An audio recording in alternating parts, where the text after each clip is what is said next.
And you know what's so attractive about a woman and what makes a woman stand out to me? Man, if the intelligence and the mental stimulation is there, boy, that is a combo that is undefeated. And as a man, I would say that I'm a true sapiosexual, but don't get it twisted. The physical attraction's gotta be there. But I know that when it comes to building, evolving into a relationship, let's just say even the dating process, there is nothing that is more fulfilling to me than being in the presence of a woman that just loves to think and that's creative. Like the intellect and how the conversations can keep flowing, how you feel drawn in into the mind, the vocabulary, and everything. That just makes every piece so exciting. I thrive off deep connection. I know from my dating history, connection is a it's not a slept on aspect for me, but I think when we talk about connection, it's just, oh, I want to find somebody or date people that like me for me and like some things that I like. Like you should always want to be with somebody that likes you for you, but it's more so like I want to have, shared common interest. And yeah, I mean, that sounds great on the surface level, but let's go deeper. Like I want to be in the presence of a woman that has a sharp mind, but one where she doesn't get caught up in trying to have to impress everybody. She can be able to say and freely, she can be able to say freely what she wants, but she can be able to think that as well. Maybe she has some weird stuff that she's into. Like there's nothing more, I get this weird excitement, especially like if there's something weird that a woman's into, or if it's a type of like, I don't know if it's like something weird that she may do, or if it's like, hey, I say this like I have this little goofiness where I go into the mirror and I talk to myself just to like whatever that is. Like everybody, when people are able to talk about themselves in a way where they can be able to share those pieces that folks would seem as odd, that's super dope to me. That's a sexy trait to me. Why? I also like doing that. If it's like different words or however that I would say, if it's something goofy that I feel so comfortable within myself, but I feel comfortable in being able to share that with a woman, hey, that makes me feel incredibly fulfilled because it's like, wow, this thing that I find strange or weird, okay, you do that too? Or you do something like that as well? Oh, I ain't the only one that feel like that. And y'all know what I'm talking about. And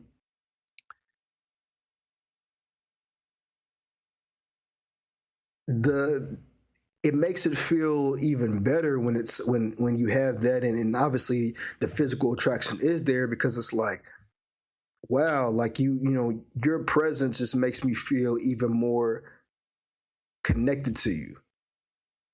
Like the attachment as it involves, like it makes us feel like we're more locked in, and that makes it fun. There's I was looking at this post, and it was talking about for like sapiosexuals.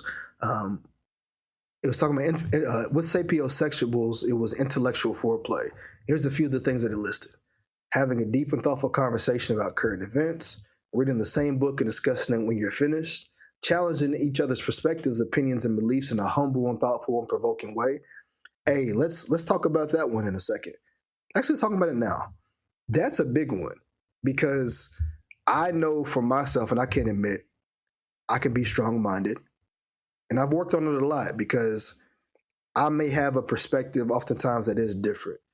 And I would say for myself, when there have been points where I can be a bit tense on it because not many people, when they hear a perspective outside of theirs, are willing to be open to that.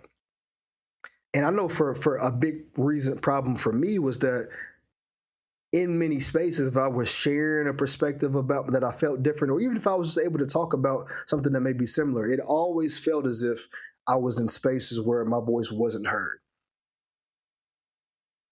And that comes from how you grow up in the house. That comes from just being in different environments. So that would even become a bigger thing within a relationship and dating, because when you share that intimacy with someone, you're going to spend a lot more time there than you do with even your closest people, because you're seeing this person all the time.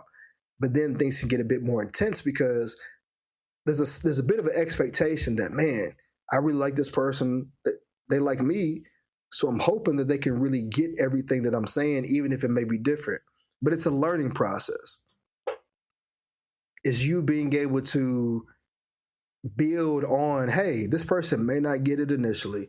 Hey, even though you may communicate and be on the same page, like, it may take time. And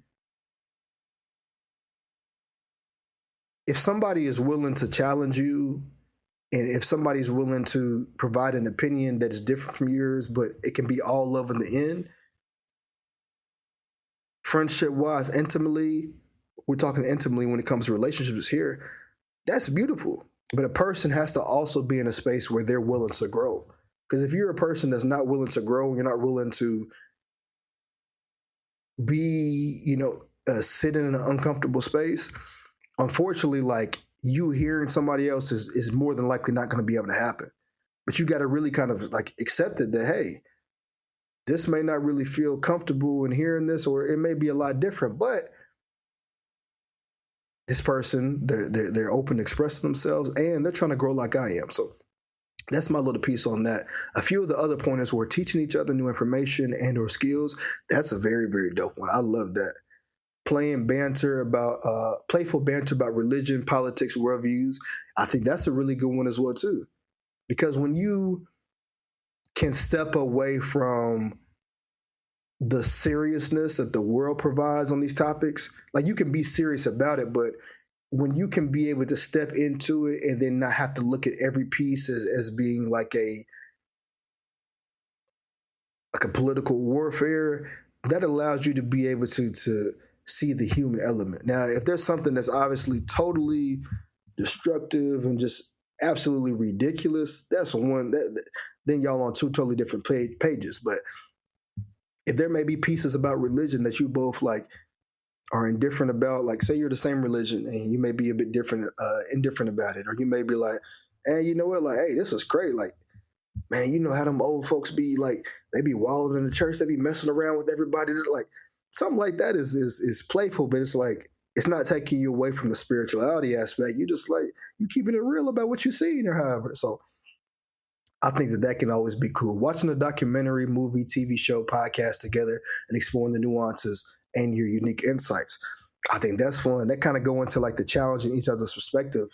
You're not challenging, but you're seeing points of views from a different way. And it's like, hey, if we can like get excited about what we've seen visually, hey, we can be able to, like, the next time if we rewatch that, or if we watch the next movie, then we can be like, maybe I want to try to look at it from their perspective and challenge myself. So that's a good one. Engaging in friendly intellect debates and sharing perspectives. I think that one is really, really good, because when we have those intellectual debates, it can get very intense. But if the goal is to be able to learn about how somebody else thinks and evolves, I think that puts it on a whole nother level. Playing games together that are mentally stimulating. Absolutely. Like, if I got to sit down with you and we've got to solve this together, we're probably going to get frustrated at some point. But if we are both attracted to each other's intellect and we're able to come together to solve this issue or solve this puzzle and get to the very end, that's fire. Sharing with each other your thoughts and insights on societal and cultural norms, customs, and traditions. That goes back to the other one when it came to playful banter about religion, politics, and worldview. So you can just kind of expand that on, like what I was saying. If you just have ideas or perspectives about how you want to do something differently, or how in the ways that you grew up, you're like, hey, you know what? Like, I know this is a part of my religion and my spirituality, but I don't necessarily agree with how I seen stuff in the mosque and the church and in the synagogue, like, you know what I'm saying? Like, you may feel like that. I think those are great conversations because as you evolve, especially in our times, you just even know how the old ways of doing some things just don't make sense, or it just may not feel as if it was what we thought it was. The last one, going on dates to museums, art shows, concerts, the theater, etc. I mean, I feel like that's a given right there. Like being able to explore art, being able to, especially at a concert, like for me, if I'm dating or in a relationship with a woman that can have fun at a concert, any type of music, hey, that's super dope to me. I'll go to a gospel concert. I've actually been to one. That'll be fire. I've been to hella hip hop concerts. I've been to some R&B. Like, hey, even if I don't necessarily know all the songs, boy, I'm in there. Like, and we got lit together beforehand, during the event. Like, I'm gonna be real with y'all. Like, I like getting lit. I ain't trying to be like passed out, blacked out, or nothing like that.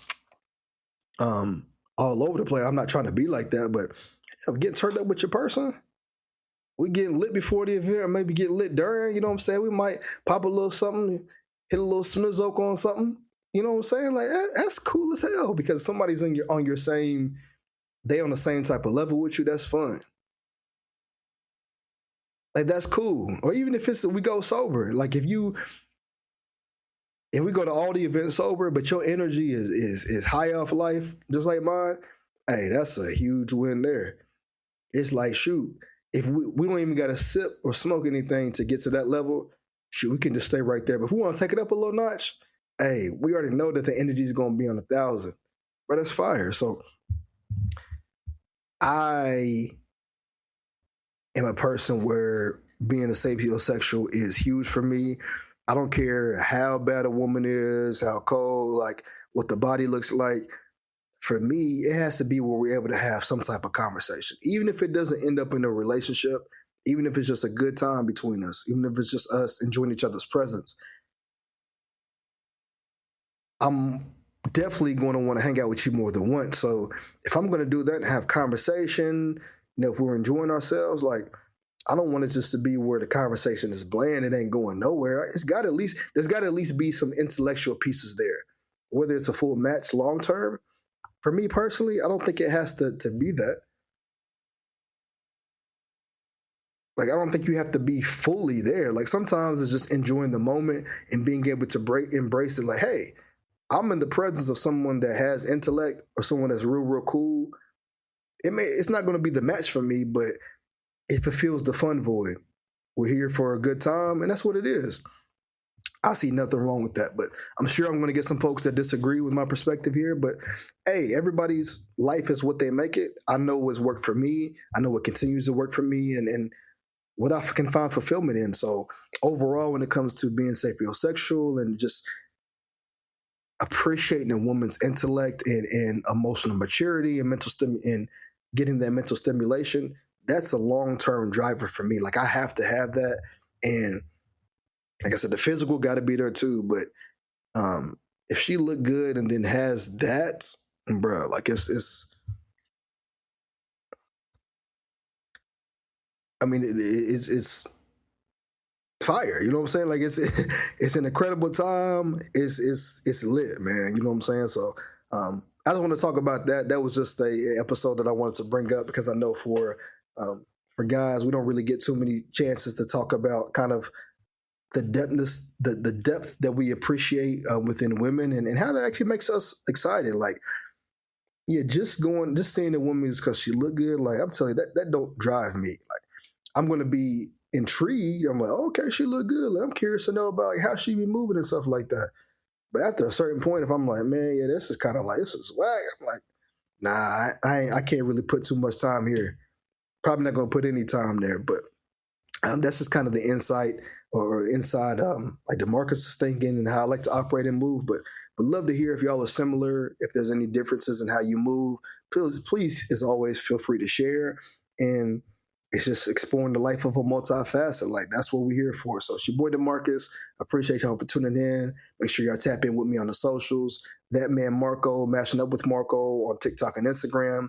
The Multifacets of DeMarcus on YouTube. And you know how we're doing the life of a multifacet. Peace.